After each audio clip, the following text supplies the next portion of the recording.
नमस्कार दोस्तों।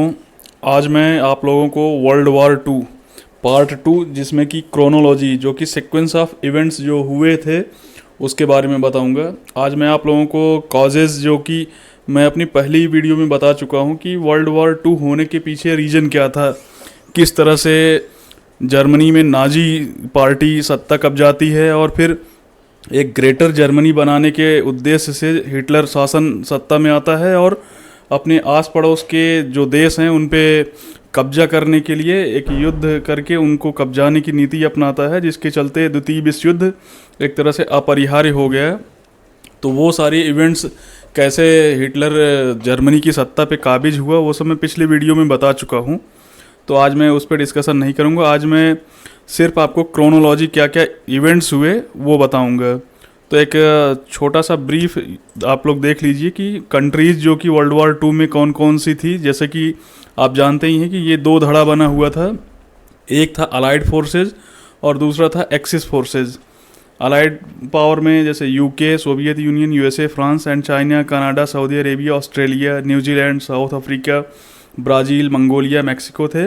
And axis power में जो तीन टोटल लीड रोल में थे, जर्मनी, इटली एंड जापान थे। एंड उनके जो एक तरह से असिस्टेंस में या फिर बाद में जो ज्वाइन होते गए वो हैं kingdom of Hungary, kingdom of Romania, kingdom of Bulgaria, Republic of Finland, Slovak Republic, independent state of Croatia and kingdom of Thailand. और वर्ल्ड वार कंट्री जो वर्ल्ड वार वन में जो दो धड़ा था उसमें कौन कौन सी, ये आप देख लीजिए। ये इतना इम्पोर्टेंट नहीं है, लेकिन अब मैं आता हूँ कि जो वर्ल्ड वार वन के बाद मैप बना था, आफ्टर वर्ल्ड वार वन ये मैप बना था, जबकि बिफोर वर्ल्ड वार वन ऐसा मैप था जिसमें आप देख रहे हैं जर्मनी का इतना बड़ा एरिया और ऑस्ट्रिया एंड हंगरी का इतना बड़ा एरिया है, जिसको कि after defeat of world war one जो जीते हुए देश थे, यानी कि जो भी अलाइड कंट्रीज़ थी, उन्होंने कुछ ऐसी व्यवस्था क्रिएट की कि उसमें जर्मनी के कुछ पार्ट को तोड़ दिया गया, पोलैंड नाम का एक नया देश बनाया गया, चेकोस्लोवाकिया नाम का एक देश बनाया गया, ऑस्ट्रिया और हंगरी अलग अलग देश बनाए गए, जो कि वर्ल्ड वार वन के टाइम में ऑस्ट्रिया हंगरी एक ही देश हुआ करता था। तो फिर अभी हम लोग वीडियो में जो क्रोनोलॉजी है उसके बारे में डिस्कस करते हैं। एक छोटी सी झलक आप लोग देख लीजिए कि वर्ल्ड वार टू के ड्यूरिंग जो लीडर्स थे वो कौन कौन से थे। तो मैं नाम आप खुद ही पढ़ लीजिए। तो हम शुरू करते हैं क्रोनोलॉजी।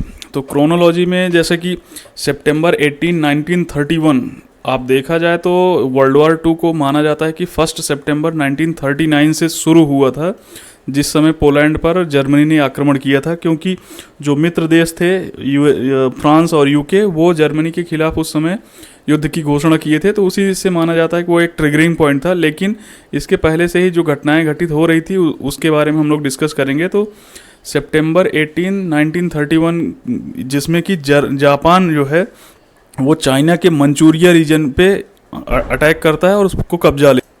ये है वो मैप, यहाँ है जापान, आप जैसा कि देख रहे हैं इसमें, ये है जापान। और ये एरिया जो रेड कलर में आपको दिख रहा है, जिसको मंचुकुओ नाम दिया गया है, इसी को मंचूरिया कहते हैं। तो इस एरिया पे जापान ने 1931 में कब्जा कर लिया था।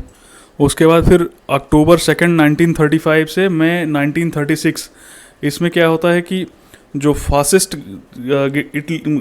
गवर्नमेंट थी और फासिस्ट पार्टी ने इटली को एक तरह से अपने कब्जे में ले लिया। और फिर इस इटली ने क्या किया कि जो इथोपिया, जो कि लीग ऑफ नेशंस का एक कैंडिडेट था, एक मेंबर कंट्री था, उसको अटैक किया और उस पर कब्जा कर लिया। और पूरे इथोपिया, जिसको अबिसीनिया उस समय बोला जाता था, उस पर कब्जा कर लिया। और फिर अक्टूबर 25 से 1 नवंबर 1936 का जो इवेंट है, इसमें Nazi Germany and fascist Italy जो था वो एक ट्रीटी ऑफ कोऑपरेशन साइन करता है अक्टूबर 25, 1936 को। और इसमें एक तरह से रोम और बर्लिन, रोम जो कि इटली का कैपिटल है, रोम और बर्लिन का एक एक्सिस अनाउंस करते हैं कि एक धुरी ये लोग बनाएं। और फिर नवंबर 25, 1936 नाजी जर्मनी जो है वो इंपीरियल जापान के साथ में एक एंटी कॉमिनटर्म पैक्ट साइन करता है। दोस्तों, एंटी कॉमिनटर्म जो पैक्ट है वो एक तरह से जो उस समय कम्युनिज्म का एक तरह से प्रसार हो रहा था उसको रोकने के लिए। और कम्युनिज्म का प्रसार कहाँ से हो रहा था? वो हो रहा था सोवियत संघ से। तो उसको एक तरह से उसका विरोध करने के लिए जर्मनी और जापान ने एक एंटी कॉमिंटर्म पैक्ट साइन किया उन्होंने। और फिर जुलाई 7 1937 जापान जो है वो पूरे होल चाइना पे अटैक करके उसको कब्जा कर लेता है। एक इसमें इवेंट हुआ था दोस्तों, मार्को पोलो ब्रिज हादसा जिसको बोला जाता है।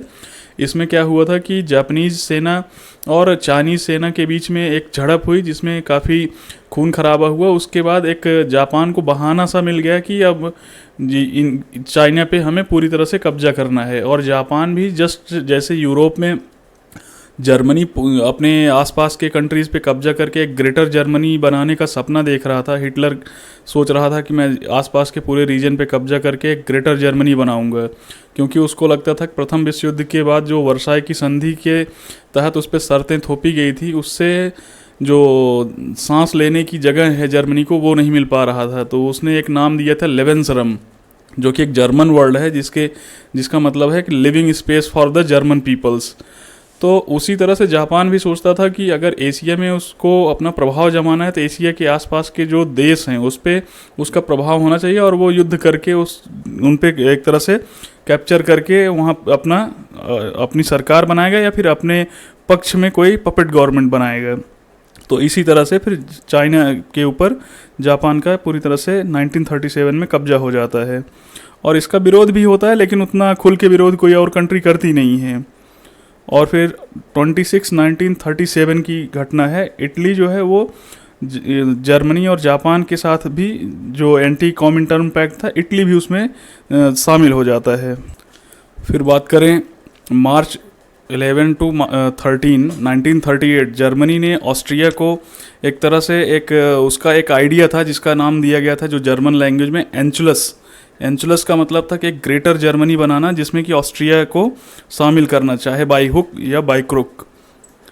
दोस्तों जर्मनी को कहीं न कहीं जो ब्रिटेन और फ्रांस हैं ये एक अपीजमेंट की पॉलिसी अपना रहे थे। इनको लग रहा था कि जर्मनी को अगर कुछ एरिया हम कैप्चर करने दें या ले लेने दें या किसी कंट्री पे अटैक करके अगर वो कुछ एरिया कैप्चर करता है तो हम इसकी एक तरह से सहमति दे देंगे, तो इससे हिटलर रुक जाएगा और आगे जो समस्याएं होने वाली हैं या युद्ध से बचा जा सकता था। कहीं न कहीं ब्रिटेन और फ्रांस युद्ध से बचने के लिए ये सारी चीज़ें कर रहे थे। तो इसमें एक घटना घटी जो कि सितंबर 29 1938 को जर्मनी, इटली और ग्रेट ब्रिटेन एंड फ्रांस ने एक एग्रीमेंट साइन किया, और जिसमें कि चेकोस्लोवाकिया का जो एरिया था जिसका नाम था सुडेटनलैंड, जैसा कि आप ये देख रहे हैं ये है सुडेटनलैंड। इस पे जर्मनी हमला करके उसको कैप्चर कर लेता है क्योंकि वहाँ पे जर्मन स्पीकिंग लोग रहते थे। तो जर्मनी का मानना था कि ये जर्मनी का पार्ट होना चाहिए, और अपनी सहमति ब्रिटेन और फ्रांस ने दे दिया और चेकोस्लोवाकिया को एक तरह से प्रेशराइज किया कि आप इस एरिया को मान लीजिए ये जर्मनी का है और इस पे एग्रीमेंट पे साइन कर दीजिए। तो इसके बाद जो हिटलर था उससे फ्रांस और जो यूके हैं उन्होंने एक तरह से एश्योरेंस ली कि अब आप आगे नहीं बढ़ेंगे और आप आगे किसी और पे हमला नहीं करेंगे। और हिटलर ने इस पे साइन तो किया लेकिन उसको वो माना नहीं। और फिर मार्च 14 और 15 1939 इसमें क्या हुआ कि जो जर्मन प्रेशर में जो चेकोस्लोवाकिया देश था जिसमें चेकोस्लोवाकिया यानी कि चेक और स्लोवाकिया, तो जो स्लोवाक लोग थे उसमें स्लोवाक एथनिसिटी के लोग थे, उन्होंने इंडिपेंडेंट डिक्लेयर कर दिया, यानी कि उस कुछ रीजन को स्लोवाक रिपब्लिक के नाम पे उन्होंने इंडिपेंडेंट डिक्लेयर कर दिया। और जो बचा हुआ चेक लैंड था उसको जो बोहेमिया और मोराविया था उसको एक तरह से जर्मनी ने अपने अंडर प्रोटेक्टोरेट में ले लिया, एक तरह से कैप्चर कर लिया रिमेनिंग जो पार्ट था। फिर मार्च 31 1939 फ्रांस और ग्रेट ब्रिटेन जो है वो इस अटैक को देखते हुए, जो पोलैंड है वो काफ़ी डरा हुआ था, तो और पोलैंड और यूके के बीच में एक एग्रीमेंट भी था जिसमें कि पोलैंड की रक्षा का एक तरह से वादा करता है ब्रिटेन की, जब भी आप पे हमला होगा तो हम आपकी रक्षा करेंगे। तो उस हिसाब से फिर ब्रिटेन और फ्रांस ने एक तरह से गारंटी दिया कि हम आपकी रक्षा करेंगे।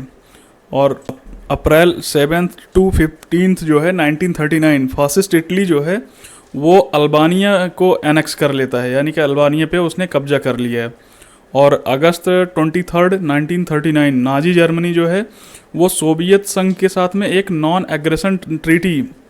एग्रेशन एग्रीमेंट साइन करता है, जिसमें ये और इसके बीच में एक सीक्रेट प्रोटोकॉल ये भी रहता है कि जो उस समय ईस्टर्न यूरोप है उसको जो सोवियत के प्रभाव में है उसको सोवियत संघ कब्जा कर लेगा, और जो जर्मनी के आसपास का रीजन है उसको जर्मनी अपने प्रभाव में एक तरह से कैप्चर कर लेगा। ये उनके बीच सीक्रेट एग्रीमेंट साइन हुआ है, जिसको नॉन एग्रेशन एग्रीमेंट, यानी कि एक दूसरे के खिलाफ हम एग्रेशन नहीं करेंगे और ईस्टर्न यूरोप को आधे हाथ बांट लेंगे।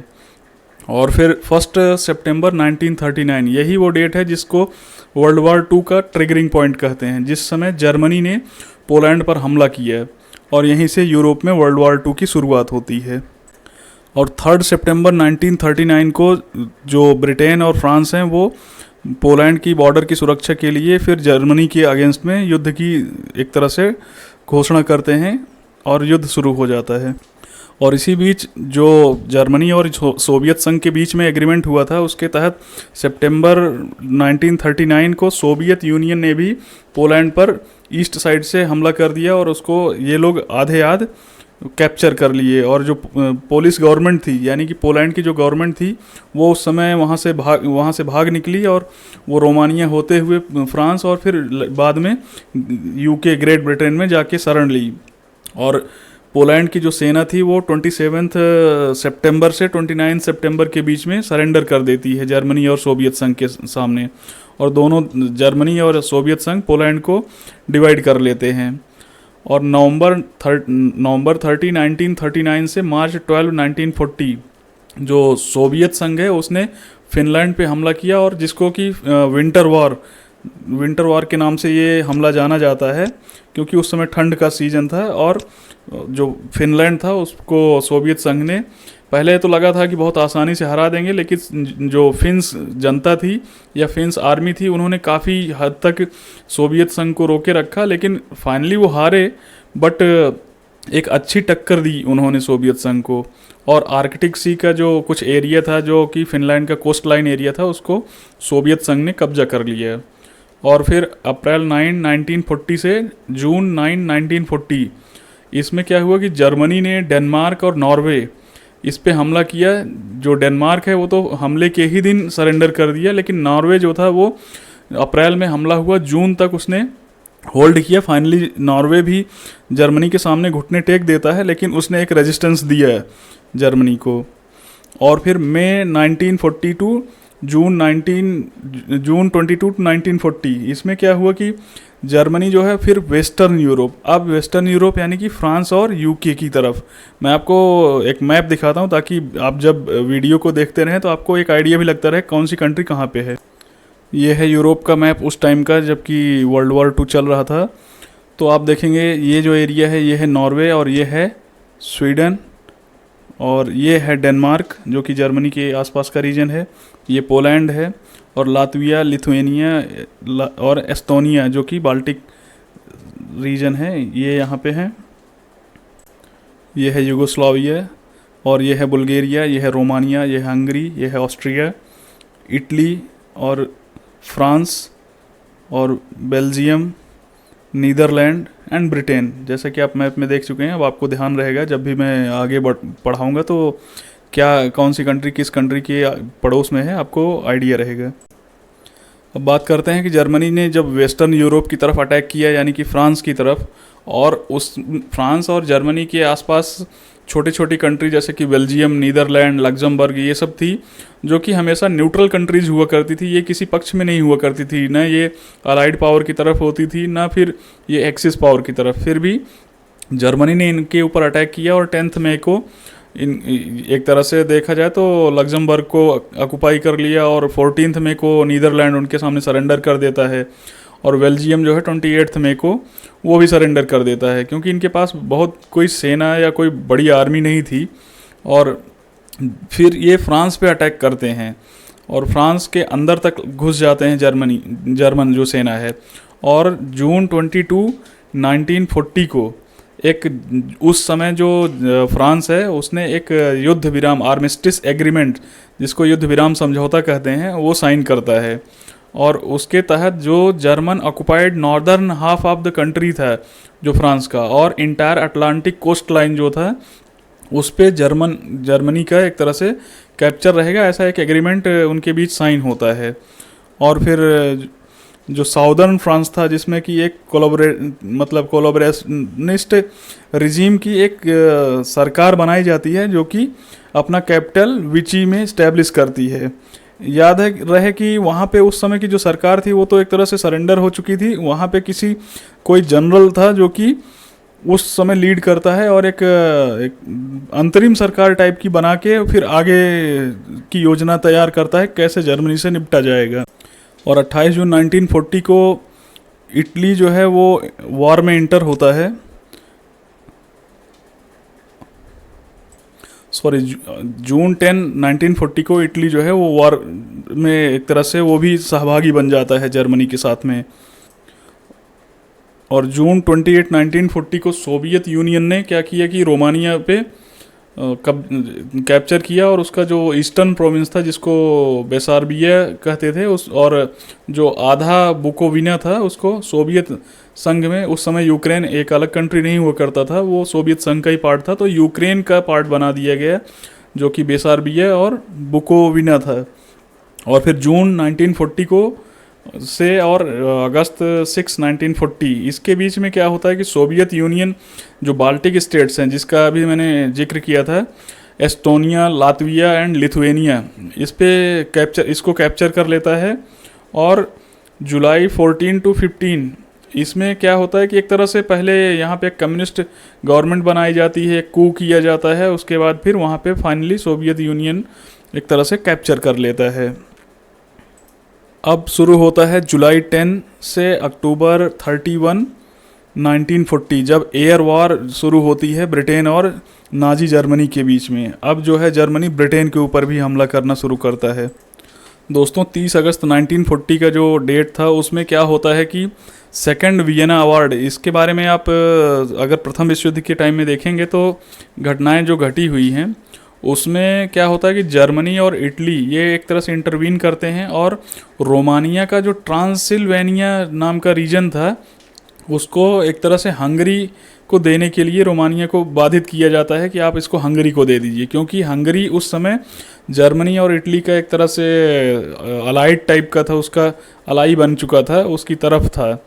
तो रोमानिया को विवश किया जाता है कि आप ट्रांसिल्वेनिया जो है उसको हंगरी को दे दीजिए। और ट्रांसिल्वेनिया चले जाने के चलते जो उस समय रोमानिया के जो किंग थे वो किंग करोल, उनको एक तरह से बाहर कर दिया जाता है उनके बेटे द्वारा, और जिनका नाम था माइकल, और वो एक तरह से वहाँ पे सत्ता कब्जाते हैं। और फिर जनरल इयॉन एंटोनेस्क्यू के नेतृत्व में वहाँ पे एक डिक्टेटरशिप सरकार शुरू की जाती है रोमानियन में। और फिर सितंबर 13 1940 को इटली जो है वो जो ब्रिटिश कंट्रोल इजिप्ट था, जो मिस्र था उस समय, उस पर हमला करता है और इटली जो है वो उस पर कैप्चर कर लेता है। और इटली वहाँ पे जो हमला करता है वो लीबिया के थ्रू करता है, क्योंकि लीबिया जो थी वो इटली की एक कॉलोनी थी। और फिर 27 1940 को जर्मनी, इटली और जापान एक पैक्ट साइन करते हैं जिसको ट्राईपार्टिएट के नाम से जाना जाता है। ट्राईपार्टिएट पैक्ट जिसमें कि 3 देश शामिल थे, यही फिर एक्सिस पावर के मेन पिलर बनते हैं जो कि जर्मनी, इटली और जापान थे। फिर अक्टूबर 1940 जिसमें कि इटली जो है वो ग्रीस पर अटैक करके पूरी तरह से कब्जा कर लेता है। और नवंबर 1940 हंगरी, रोमानिया और स्लोवाकिया ये भी फिर एक्सिस पावर के इसमें ज्वाइन कर लेते हैं। एक तरह से जर्मनी और इटली, जापान के एक्सिस पावर के बीच में ये भी आ जाते हैं, हंगरी, रोमानिया और स्लोवाकिया।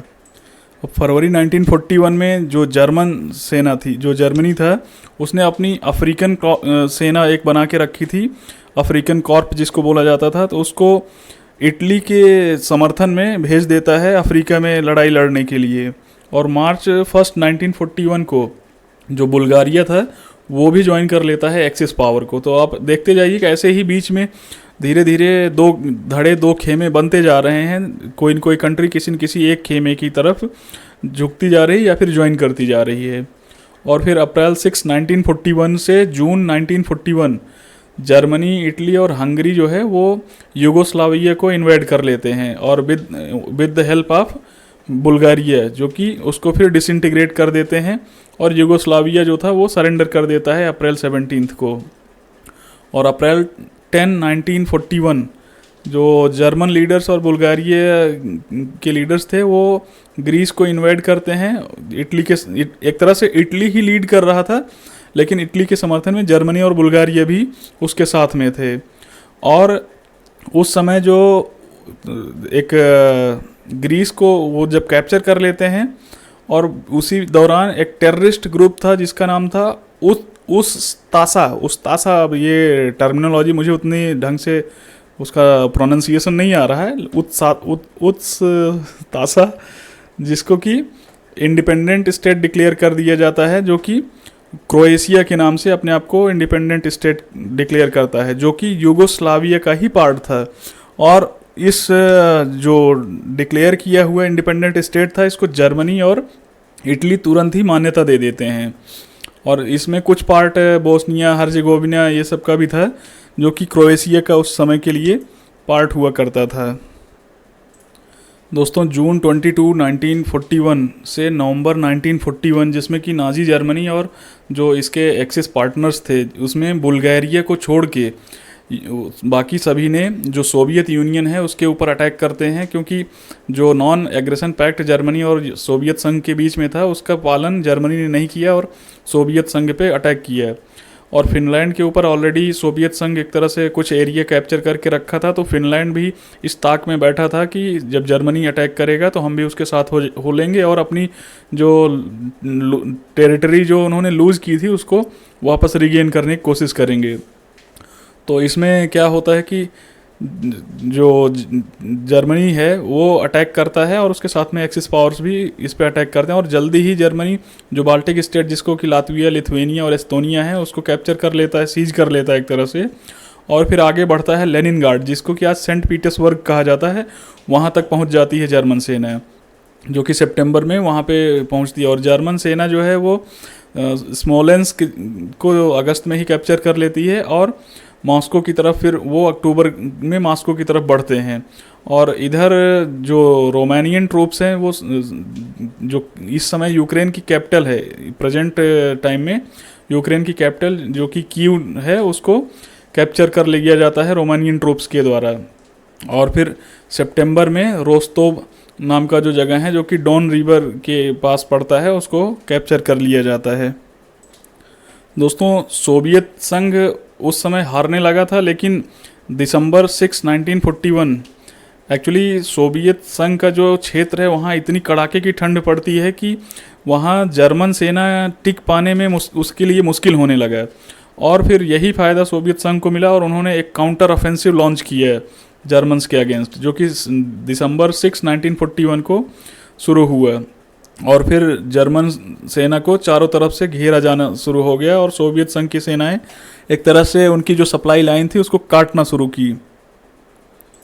फिर दिसंबर 7 1941 जो जापान था वो एक तरह से अमेरिका का जो दुनिया भर का प्रतिबंध लगा दिया। एक्चुअली अमेरिका जो है जब जापान ने चीन पे कैप्चर किया तो उस समय जापान के ऊपर काफ़ी सारे प्रतिबंध, जैसा कि आज भी अमेरिका सैंक्शंस लगाता है उसी तरह बहुत सारे सैंक्शंस लगा दिए गए थे, जिसके चलते जापान कहीं न कहीं अमेरिका से काफ़ी गुस्से में था। और फिर अचानक जापान ने जो अमेरिका के हवाई द्वीप में पर्ल हार्बर नाम का नेवल बेस था उस पर हमला किया, जिसमें कि एक ही दिन में 2400 से अधिक अमेरिकन सैनिक मारे गए और बहुत सारे जो उसके नेवल फ्लीट्स थे और जो प्लेन्स थे, जो फाइटर प्लेन्स थे, उन सबको बर्बाद कर दिया गया। और यहीं से शुरुआत होती है दिसंबर 8 1941 से अमेरिका द्वितीय विश्व युद्ध के इसमें शामिल होता है। और दिसंबर 8 1941 7 सितंबर 1941 को जापान पर्ल हार्बर पे हमला किया था और 8 दिसंबर को ही जापान उस समय जो एशिया की कंट्रीज़ थी जैसे कि वियतनाम, लाओस, कंबोडिया जो कि फ्रेंच कॉलोनी थी, फिलीपींस हो गया और ब्रिटिश कॉलोनी थी सिंगापुर, इस पे हमला करके इसको कैप्चर कर लिया। और जो बर्मा, जिसको कि म्यांमार आज बोला जाता है, उसको अप्रैल 1942 तक जो जापान था उसको अपने कंट्रोल में ले लिया। दोस्तों, यूएसए के द्वितीय विश्व युद्ध में इंटर हो जाने के बाद दिसंबर 11 टू 13 1941 को नाजी जर्मनी और इट्स एक्सिस पावर पार्टनर्स जो थे, उन्होंने यूएसए के खिलाफ भी युद्ध की घोषणा कर दी। दोस्तों, अभी तक जर्मनी जो था उसकी खुद की टेरिटरी पे कोई युद्ध नहीं हो रहा था, क्योंकि जर्मनी दूसरे की टेरिटरी में घुस के लड़ाई लड़ रहा था। लेकिन मई 30 1942 से मई 1945 तक ब्रिटेन जो है वो एक तरह से जर्मनी के ऊपर बॉम्बिंग करना शुरू किया, जिसको कोलोग्ने नाम दिया गया था। अब क्या हो रहा था कि जर्मनी की खुद की टेरिटरी पे बॉम्बिंग शुरू हुई, और इन 3 सालों में अमेरिका और ब्रिटेन और फ्रांस ने मिलकर इतनी बमबारी की कि जर्मनी को पूरी तरह से कूड़े के ढेर में कन्वर्ट कर दिए। जून 1942 जो यूएस नेवी फ्लीट थी, उसने जापान का एक जो नेवल एडवांस था उसको रोक दिया है, और उसको मिडवे वॉर कहा जाता है, क्योंकि यूएसए को पहले ही पता चल चुका था कि जापान क्या करने जा रहा है। तो उसको पैसिफिक ओशन में वहाँ पर बीच में ही उसके पूरे प्लानिंग को बर्बाद कर दिया यूएसए ने, और यूएसए की यहीं से जीत शुरू होती है। अब बात करते हैं जून 28 1942 से लेके सितंबर 1942, जो कि जर्मन फोर्सेस के लिए एक तरह से उसकी हाइट ऑफ द सक्सेस थी, क्योंकि सक्सेस की एकदम ऊंचाई पे वो बैठे हुए थे। जर्मनी एंड इट्स एक्सिस जो पार्टनर थे, उन्होंने सोवियत संघ के खिलाफ एक ऑफेंसिव लॉन्च किया। मतलब ऑफेंसिव लॉन्च करने के बाद जर्मन ट्रूप्स जो थे वो लड़ते हुए स्टालिनग्राड, जिसको वोल्गोग्राड कहा जाता है, वहाँ तक घुस गए, जो कि वोल्गा रिवर के किनारे पर है। और वो काफ़ी डीपली पेनिट्रेट करते हुए कॉकसस रीजन है वहाँ पर घुसते गए, और क्रीमियन पेनिनसुला को अपने कब्जे में ले लिए। और इधर जो इजिप्ट है, उधर में जर्मनी की जो अफ्रीकन फोर्सेस थी, जिसको कि अफ्रीकन कॉर्प नाम से बनाया गया था, उधर उन्होंने इजिप्ट में भी सक्सेस पाई। तो इसीलिए कहा जाता है कि उस टाइम पे जर्मनी जो था वो height of its military success पे था। और अगस्त 7 1942 से 9 फरवरी 1943 ये ऐसा टाइम था जब अलाइड फोर्सेस जो थी वो की एक ऑफेंसिव लॉन्च की जापान के अगेंस्ट। और उन्होंने जो तुलागी जगह था और फ्लोरिडा और गुआडल कैनाल जो कि सोलोमन आइलैंड जो कि पैसिफिक ओशन में पड़ता है, वहाँ पर ऑफेंसिव लॉन्च किए जापान के अगेंस्ट। वहाँ पे जापान को हराना शुरू किए। और अक्टूबर 23 टू 24 1942 जो ब्रिटिश ट्रूप्स थे, उन्होंने जर्मन्स को फिर हराना शुरू किया, जो कि इटली और फिर अलमेन करके है जो जगह इजिप्ट में, इस जगह पर इटली को और जर्मन्स को हराना शुरू किया गया। और फिर एक्सिस पावर्स एक तरह से केओटिक हो गई, एक तरह से अफरा तफरी उनमें करने के लिए लीबिया में भी हमला किया गया और वहाँ पे उनको सरेंडर करना पड़ा। लीबिया पे ऑलरेडी इटली का कैप्चर हुआ था, क्योंकि लीबिया इटली की कॉलोनी थी। और ट्यूनीशिया के बॉर्डर पे उसने जो इटालियन फोर्सेस थी उन्होंने सरेंडर कर दिया उस टाइम पे। 8 नवंबर 1942 को यूएसए और ब्रिटिश ट्रूप्स जो हैं वो लैंड करते हैं जो अल्जीरिया का कोस्टल रीजन था, वहाँ पे अल्जीरिया और मोरक्को, जो कि उस समय फ्रेंच कॉलोनी हुआ करती थी अफ्रीका में, और एक तरह से वहाँ पे अटैक करने की कोशिश करते हैं वो लोग। लेकिन इसमें बहुत ज़्यादा उनको सक्सेस उतनी मिलती नहीं है उस टाइम पे। अब दोस्तों बात करते हैं कि नवंबर 23 1942 से फरवरी 2 1943 जब सोवियत ट्रूप्स ने काउंटर अटैक शुरू किए जर्मनी और एक्सिस पावर्स की जो फोर्सेस थी, और उनको एक तरह से तोड़ना शुरू किया। और हंगरी एंड रोमानिया जो लाइन है उधर से वो घुसना शुरू किया, और स्टालिनग्राड को तो वो खाली करवा ही लिए थे। अब जर्मन सेना वहाँ पे एक तरह से पीछे रिट्रीट करना शुरू की, पीछे हटनी शुरू की। और सोवियत यूनियन की जो फोर्सेस थी वो अब इनके ऊपर हावी होना शुरू हो गई थी। और उधर मई 13 1943 को जो एक्सिस फोर्सेस थी वो ट्यूनीशिया में सरेंडर कर दी थी, जो कि नॉर्थ अमेरिकन कैंपेन शुरू किया गया था उसके अंत तक वहाँ पे सरेंडर हो गई थी। 5 जुलाई 1943 को जब जर्मनी ने देखा कि सोवियत संघ की सेनाएं अब उन पे हावी हो रही हैं, तो जर्मन्स ने एक अटैक लॉन्च किया जिसका नाम था कुर्क्स करके, और उन्होंने टैंक बटालियन लेके पूरी तरह से अटैक किया, जिसमें कि फिर सोवियत संघ ने भी उसको एक कड़ी टक्कर दी। उधर 10 जुलाई 1943 को यूएसए और ब्रिटिश ट्रूप्स जो हैं वो सिसिली, जो कि इटली के जस्ट पास का ही कंट्री है, जो कि बाईसी कटा हुआ है इटली से, लेकिन है उसके एकदम करीब में ही, वहाँ पे लैंड करना शुरू किए और फिर पूरे सिसिली को अपने कंट्रोल में ले लिया उन्होंने। और दोस्तों, इन सब घटनाओं के बीच में जुलाई 25, 1943 को जो फासिस्ट गवर्नमेंट इटली की थी, जिसका लीडर बेनिटो मुसोलिनी था, तो वहाँ पर एक तरह से देखा जाए तो मुसोलिनी को हटा के एक दूसरी सरकार बनाने की प्लानिंग होने लगी, क्योंकि वो लोग देख रहे थे कि इटली का इसमें बहुत नुकसान हो रहा है।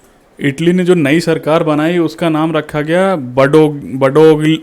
बडोग्लियो गवर्नमेंट जो थी वो कि जो देखी कि अब हार निश्चित है, तो उसने 8 सितंबर 1943 को अनकंडीशनल सरेंडर किया है। जो अलाइड फोर्सेस थी उनके सामने एक तरह से बिना किसी शर्त के सरेंडर कर दिया है, ताकि आगे युद्ध रोका जा सके। और जब इस तरह से देखा गया कि जो बडोग्लियो गवर्नमेंट बनी थी वो सरेंडर कर दी है, तो जर्मनी ने क्या किया कि अपनी सेनाएं भेजकर पूरी तरह से इटली और नॉर्दर्न इटली की, मतलब इटली का जो नॉर्दर्न रीजन था और रोम, उस पर कब्जा कर लिया, और उस रीजन पर फिर से बेनिटो मुसोलिनी के अंडर में एक फासिस्ट पपेट गवर्नमेंट उन्होंने बैठा दी, क्योंकि उनको लगा कि अगर इटली जो कि हमारा साथी है वो सरेंडर कर देगा तो इससे अच्छा है कि मुसोलिनी को सपोर्ट किया जाए, और वहाँ पे एक फिर से उसी के अंडर में एक सरकार जो कि पपेट गवर्नमेंट जो कि हमारे अंडर में ही रहेगी उसको बना दिया जाए। दोस्तों, जब बडोग्लियो गवर्नमेंट बनाई गई थी उस समय मुसोलिनी को एक तरह से अरेस्ट कर लिया गया था, क्योंकि उसको एक तरह से देखा जा रहा था कि वार के पीछे यही व्यक्ति है, और अरेस्ट था। लेकिन जब जर्मनी ने उसमें इंटरवीन किया और वहाँ पे कैप्चर किया, तो फिर मुसोलिनी को जेल से छुड़ा के फिर वहाँ पे उसकी एक अंतरिम सरकार बनवा दी गई, जो कि एक पपेट गवर्नमेंट वहाँ पे इस्टेब्लिश कर दी गई थी। अब दोस्तों, जो अलाइड ट्रूप्स थे, मित्र राष्ट्र थे, वो यूरोप में अपनी सेनाएं भेजना शुरू किए, और वो जो नेपल्स है, नियर नेपल्स, जिसका नाम था सलेर्नो, वहाँ के बीचों पे अपनी सेनाएं उतारनी शुरू की। और उधर सोवियत जो ट्रूप्स थे उन्होंने वहाँ से बढ़ते हुए जो यूक्रेन का पार्ट था जिसको कैप्चर कर लिया गया था, जो कीव है, उसको 6 नवंबर 1943 को यूएस ट्रूप्स ने आज़ाद करा दिया है। और जनवरी 22, 1942 को जो अलाइड ट्रूप्स थे उन्होंने सक्सेसफुली एनजीओ को एक तरह से देखा जाए तो पूरी तरह से कैप्चर कर लिया है, और जो कि जस्ट रोम के साउथ में ही बसा हुआ एक शहर था। मार्च 1944 जर्मनी को यह डर लगा कि जो हंगरी, जो कि उसका कहीं न कहीं सहयोगी था, उसके इंटेंशन पे उसको डाउट हुआ, और उसको लगा कि कहीं न कहीं ये हो सकता है कि हमें डिज़र्ट कर दे, यानी कि हमें डिच कर दे एक्सिस पार्टनरशिप से, और ये कहीं न कहीं अलाइड फोर्सेस की तरफ ना हो जाए या फिर खुद को न्यूट्रल न कर ले। तो इस डर से जर्मनी ने हंगरी को ही ऑक्यूपाई कर लिया और वहाँ की सरकार को गिरा के फिर जो वहाँ का एक एडमिरल था जिसका नाम था मिक्लोस होर्थी, उसके अंडर में उसको एक तरह से वहाँ का मिनिस्टर बना के, एक जो मिनिस्टर प्रो जर्मन मिनिस्टर था उसको वहाँ का प्रेसिडेंट बना दिया गया। फिर जून 4, 1944 अलाइड ट्रूप्स जो हैं वो रोम को एक तरह से इटली में घुस के रोम को पूरी तरह से लिबरेट कर देते हैं, और 6 हफ्ते के बीच में जो एंग्लो अमेरिकन बॉम्बर्स थे उन्होंने ईस्टर्न जर्मनी पर अपने टारगेट करके हमला करना शुरू करते हैं। और उधर फ्रांस का लगभग 2/3 पार्ट जर्मनी ने कैप्चर करके ही रखा था।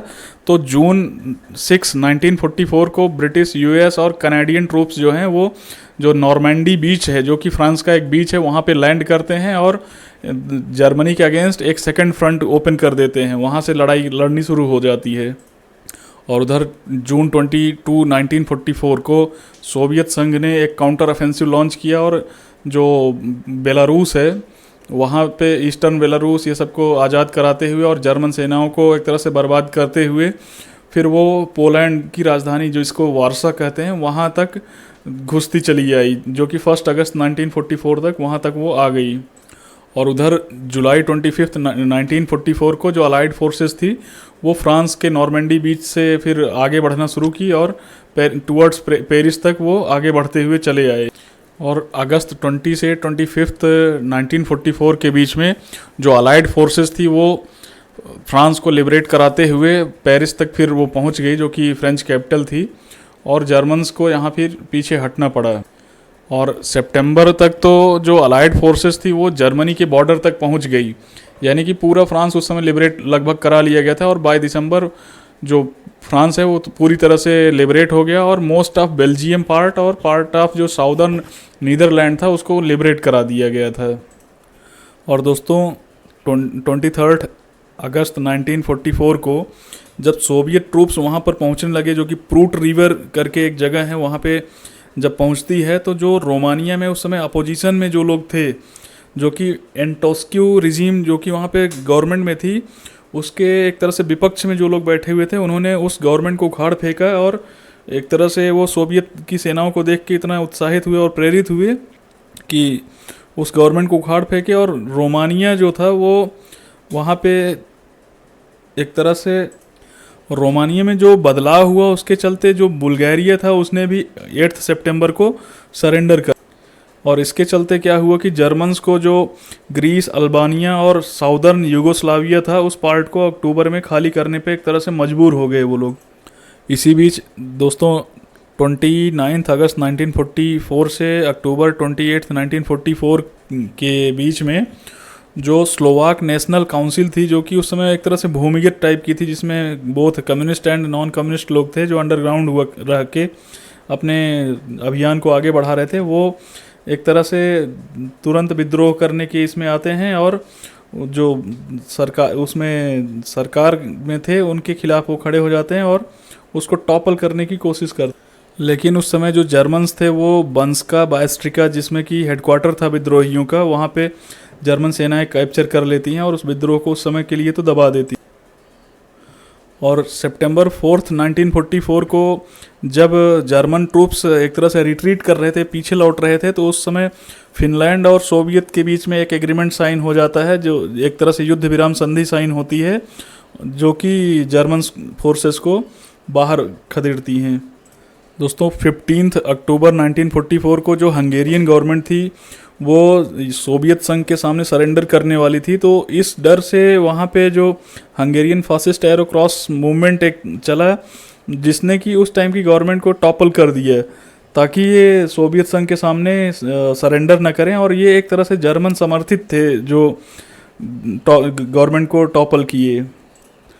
दोस्तों जर्मनी ने बेल्जियम को फिर से जीतने के लिए एक तरह से लास्ट बैटल लड़ाई लड़ने के लिए सोचा, और सोचा कि जो अलाइड फोर्सेस हैं उनको तितर बितर कर दिया जाए, और उस बैटल का नाम दिया गया है बैटल ऑफ द बल्ज, और जो कि दिसंबर 16 1944 को से शुरू हुआ और 1 जनवरी 1945 को एक तरह से जर्मनी को इसमें भी सक्सेस मिला नहीं और फिर पीछे हटना।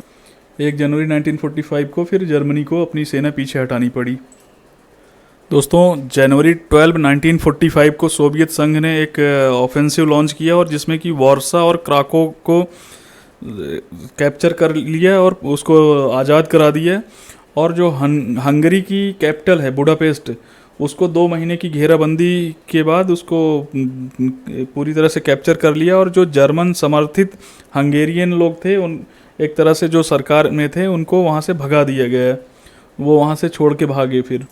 और अब आगे जो मार्च 7 1945 को यूएस फोर्सेस ने राइन रिवर, जो कि फ्रांस और जर्मनी के बीच में है, राइन रिवर को क्रॉस किया और फिर आगे बढ़ना शुरू कर दिया, और अप्रैल 4 1945 को स्लोवाकिया ने सरेंडर कर दिया, और फिर अप्रैल 13 1945 को सोवियत संघ ने वियना को पूरी तरह से, जो कि ऑस्ट्रिया की कैपिटल है वियना, उसको पूरी तरह से कैप्चर कर लिया।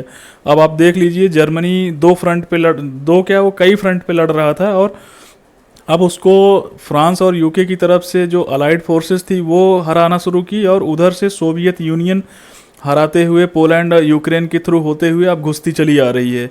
अब एक तरह से देखा जाए तो जर्मनी की खुद की धरती बचाना भी उसके लिए मुश्किल हो रही है। अब जर्मन सेनाएं पीछे हट रही हैं और हर फ्रंट पे अब हारना शुरू हो गई हैं। अब उसके बुरे दिन शुरू हो चुके हैं। अब आता है 16 अप्रैल 1945, जब सोवियत संघ ने एक फाइनल ऑफेंसिव लॉन्च किया और पूरे बर्लिन को एक तरह से अब उसकी सेनाएं घेर ली। अब यहाँ पे जर्मनी की खुद की धरती बचाना भी जर्मनी के लिए मुश्किल हो गया। इधर दोस्तों यूगोस्लाविया का जो कुछ पार्ट था जिसको उस तासा रिजीम जो कि एक उग्रवादी संगठन था, उसको कुछ पार्ट आज़ाद घोषित करके क्रोएशिया नाम का देश बना दिया था। तो उसके अगेंस्ट यूगोस्लाव कम्युनिस्ट लीडर जो कि जोसेफ टीटो था, उसने एक तरह से रिकैप्चर किया और उस तासा रिजीम को वहाँ से उखाड़ फेंका। और जो उस तासा लीडर्स थे वो वहाँ से भाग गए इटली और कुछ भाग गए ऑस्ट्रिया में। और फाइनली जब जर्मनी का जो चांसलर हिटलर, जिसने ये द्वितीय विश्व युद्ध की पूरी भूमिका रची थी, उसने जब देखा कि चारों तरफ से जर्मनी को घेरा जा रहा है और उधर से सोवियत यूनियन घुसती चली आ रही है और इधर से जो अलाइड फोर्सेज हैं वो भी जर्मनी में घुसती चली आ रही हैं, अब बर्लिन भी सुरक्षित नहीं रहा।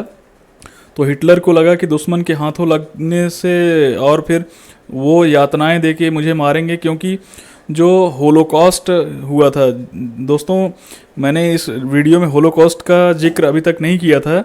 एक्चुअली होलोकॉस्ट हिटलर का एक आइडिया था। होलोकॉस्ट का मतलब है प्रलय, एक तरह से प्रलय बन के जूइश लोगों पे टूटा था। और हिटलर का सोचना ये था कि Germany is only for German race, German जाति के लोगों के लिए है। तो उसने लाखों लाख जो जूइश थे उनको गैस चैम्बर्स में यातनाएं दे दे के मारा था, जिसको जूइश होलोकॉस्ट भी कहा जाता है। तो अब हिटलर को लगने लगा था कि उसका भी वही हाल होगा जो उसने जो जूइश लोगों का किया था। तो वैसे उस मंजर को सोच के उसने फिर अपने आप को खुद से एक तरह से आत्महत्या करने के लिए फिर उसने 30 अप्रैल 1945 को उसने अपनी बीबी के साथ में सुसाइड कर लिया। उसने फिर खुद को गोली मार लिया, या फिर जैसे भी है उसने अपने आप को ख़त्म कर लिया। हिटलर की आत्महत्या के बाद जर्मन लीडरशिप एक तरह से ख़त्म हो चुकी थी। और फिर मई 7 को जर्मनी ने एक तरह से अनकंडीशनल सरेंडर साइन किया, जो कि उस समय यूएस जनरल जो कि लीड कर रहे थे नॉर्थ वेस्टर्न यूरोप फ्रंटियर को, जो उस समय अलाइड फोर्सेस थी जिसमें कि यूके, यूएस, फ्रांस और यूएसए शामिल थे। उसके जनरल जो लीड कर रहे थे वो थे डी आइजनहोवर। और उनके सामने फिर रिम में 7 मई को जर्मनी ने सरेंडर कर दिया। और 8 मई 11:01 पे, जो कि सेंट्रल यूरोपियन टाइम माना जाता था उस समय, उस टाइम पे वो संधि लागू हो जाती है। जो सरेंडर किया हुआ था उस पे साइन के बाद ये चीज़ें लागू कर दी जाती हैं। और फिर जर्मनी ने एक सेकंड सेम टाइप की डॉक्यूमेंट, जो सरेंडर डॉक्यूमेंट था, उसको बर्लिन में भी साइन किया, जो कि खुद भी 8 मई को 11:01 पे रात्रि के वो लागू हो जाता है। दोस्तों इसमें मैं एक चीज़ बताना चाहूँगा कि जब जर्मनी ने सरेंडर कर दिया तो जर्मनी को उस समय सोवियत संघ, एक तरफ से फ्रांस, यूके और यूएसए, सभी सेनाएं चार पार्ट में कैप्चर करके रखी थी। तो जब सरेंडर हुआ तो ये चारों देशों की सेनाएं या उनके लीडर्स जो हैं उन्होंने डिसाइड किया कि जर्मनी का भविष्य क्या होगा। इसके बारे में एक मीटिंग की गई जिसको पोट्सडैम कॉन्फ्रेंस कहा जाता है। और पोट्सडैम कॉन्फ्रेंस के दौरान जो यूएसए के प्रेसिडेंट थे जिनका नाम था हैरी एस ट्रूमैन, और उस समय जो सोवियत लीडर थे वो थे जोसेफ स्टालिन, और जो यूके के प्राइम मिनिस्टर थे विंस्टन चर्चिल। तो जब सब इसमें शामिल हो रहे थे उसी समय जो यूएसए का एटॉमिक प्रोग्राम चल रहा था, जो कि उस समय पे ओपेनहाइमर उसको लीड कर रहे, जिसका नाम मैनहट्टन प्रोजेक्ट दिया गया था। तो पोट्सडैम कॉन्फ्रेंस में जाने से पहले ही हैरी एस ट्रूमैन को एक मैसेज आता है जिसमें ये पता चलता है कि प्रेसिडेंट मिशन सक्सेसफुल, जिससे उनको पता चल जाता है कि जो वो परमाणु बम बनाने की कोशिश कर रहे थे वो सक्सेसफुल हो गया। तो इसके बाद इसके बाद जो ट्रूमैन थे वो ये दोस्तों जब जर्मनी सरेंडर कर देता है तो वहाँ पे जो चारों देशों की सेनाएं थी जिसमें कि सोवियत संघ, फ्रांस, यूके और यूएसए, वो जर्मनी के कुछ कुछ पार्ट पे कैप्चर करके रखी थी। तो जर्मनी का फ्यूचर क्या होगा, इसके लिए चारों देशों के जो लीडर्स थे वो एक कॉन्फ्रेंस आयोजित करते हैं जिसका नाम रखा गया पोट्सडैम। तो पोट्सडैम कॉन्फ्रेंस में जाने के टाइम में जो लीडर्स थे वो यूएसए के प्रेसिडेंट हैरी एस ट्रूमैन और सोवियत संघ के जो लीडर थे जोसेफ स्टालिन और प्राइम मिनिस्टर यूके के जो थे वो थे विंस्टन चर्चिल। तो पोट्सडैम कॉन्फ्रेंस में जाने से पहले ही हैरी एस ट्रूमैन को एक मैसेज आता है, जो कि यूएसए में उनका प्रोजेक्ट चल रहा था मैनहट्टन में, जिसको लीड कर रहे थे ओपेनहाइमर, जो कि न्यूक्लियर बम, एटॉमिक बम बनाने का प्रोजेक्ट था। तो हैरी एस ट्रूमैन को मैसेज आता है कि प्रेसिडेंट मिशन सक्सेसफुल। तो एक तरह से हैरी एस ट्रूमैन का जो नेगोशिएशन का पावर था वो एक तरह से Harry S Trueman over confident होते हैं और उनका नेगोशिएशन पावर बढ़ जाती है। और उन्होंने उस पोट्सडैम कॉन्फ्रेंस में जोसेफ स्टालिन को वो बताते हैं कि वो एक ऐसा बम बनाए हैं जो कि बहुत ही घातक और बहुत ही भयानक है, लेकिन उस समय जोसेफ स्टालिन उस पर बहुत विशेष ध्यान नहीं देते हैं। उनको लगता है कि ऐसा ही कुछ एक बम होगा जो कि अब तक नॉर्मल जो ट्रेडिशनल बम हैं उनसे थोड़ा सा ज़्यादा उसका इंटेंसिटी होगी। लेकिन जब जापान पे इस बम को इस्तेमाल किया जाता है तब जाके जोसेफ स्टालिन को लगता है कि ये कोई बड़ी चीज़ है, और वो एक तरह से अपने आप को ठगा हुआ महसूस करते हैं और उनको ये लगता है कि जो पश्चिमी देश हैं उन्होंने कहीं न कहीं उनको अंधेरे में रखा है। तो आगे हम बात करते हैं कि आगे की क्या घटनाएं घटी, क्योंकि 7 मई 1945 को यूरोप में एक तरह से द्वितीय विश्व युद्ध समाप्त हो चुका था, लेकिन जापान अभी भी एशिया में युद्ध जारी रखा था। तो द्वितीय विश्व युद्ध फाइनल समाप्त कब होगा आगे हम बताते हैं। तो जब जर्मनी सरेंडर करता है और पोट्सडैम कॉन्फ्रेंस में जो भी डिसीजंस थे वो होते हैं, उसके बाद अलाइड फोर्सेस मई 1945 को फिर ओकिनावा, जो कि जापान का एरिया था, वहाँ पे लैंड करती हैं और जापानीज फोर्सेस से लड़ती हुई फिर उस आइलैंड को कैप्चर करती हैं। और पोट्सडैम कॉन्फ्रेंस के ही दौरान फिर जो यूएसए के प्रेसिडेंट हैरी एस ट्रूमैन थे और अलाइड फोर्सेस ने एक तरह से जापान से बोला कि आप बिना शर्त सरेंडर कर दीजिए, नहीं तो आपके ऊपर जो अटैक होगा वो भारी होगा और आपको भारी नुकसान उठाना पड़ेगा। लेकिन जापान उस समय इस मूड में था ही नहीं, और जापानीज सेना इतनी ब्रूटल थी कि वहाँ के जो फाइटर पायलट्स थे उन्होंने एक तरह से यूएसए के जो नेवल शिप्स थे उन पे आत्मघाती हमला करना शुरू किए। यानी कि वो अपने बेस से उड़ते थे और सीधे जाके जो यूएसए के नेवल शिप्स थे उन पे क्रैश कर जाते थे। तो इस टाइप की ब्रूटल आर्मी थी जापान की। तो उनको लगा कि हम इसको किसी न किसी तरह तो हैंडल कर ही लेंगे। लेकिन जब जापान सरेंडर नहीं करता है, फिर फाइनली यूएसए जो है, जो कि एटॉमिक बम ऑलरेडी बना चुका था, फिर वो 6 अगस्त 1945 को हिरोशिमा और 9 अगस्त 1945 को नागासाकी पर बम गिराता है, जिसका नाम फैट बॉय और लिटिल बॉय और फैट मैन के नाम से उस बम को नाम दिया गया था। और फाइनली फिर 2 सितंबर जब जापान को लगता है एक ही दिन में 1.5-2 लाख लोग मारे जाते हैं और जापान को उस बम की इंटेंसिटी समझ में आती है, फिर जाके 2 सितंबर 1945 को जापान अनकंडीशनल सरेंडर करता है। और फिर 14 अगस्त 1945 को सरेंडर करता है और सितंबर 2 1945 को वर्ल्ड वॉर का एंड माना जाता है एक तरह से। और इस तरह से सेकेंड वर्ल्ड वॉर ख़त्म होता है। और दोस्तों वर्ल्ड वॉर 2 में जो अफ्रीकन अमेरिकन्स थे, जो कि ब्लैक अमेरिकन्स थे, उन्होंने वो जो सर्विसमैन थे वो एक तरह से सेना में तो थे लेकिन वो हमेशा निचले ही पोजीशंस पे रहते थे। कभी उनको एक लीडर या कर्नल, मेजर या ब्रिगेडियर के पोस्ट पे कभी नहीं रखा जाता था। तो देखा जाए तो जो अफ्रीकन अमेरिकन थे वो वर्ल्ड वॉर 2 के साथ साथ भी अपनी खुद की भी एक लड़ाई लड़ रहे थे, जो कि इक्वलिटी की लड़ाई थी। और बाद में फिर अमेरिका में काफ़ी इसके भी लिए एक तरह से अभियान छेड़ा जाता है, बहुत सारा इसमें बदलाव भी किया जाता है और उनको बहुत सारे अधिकार फिर धीरे धीरे करके यूएसए में मिलते भी हैं। तो आई होप आपको वर्ल्ड वॉर 2 के जो सीक्वेंस ऑफ इवेंट्स हुए थे वो समझ में आए होंगे, और मुझे लगता है कि जितना हो सका मैं इसको एक्सप्लेन करने की कोशिश किया हूँ। अगर जो कुछ कमी रह गई हो तो आप लोग सजेशन दीजिए, मैं आगे इसको और अच्छे से बनाने की कोशिश करूँगा। धन्यवाद।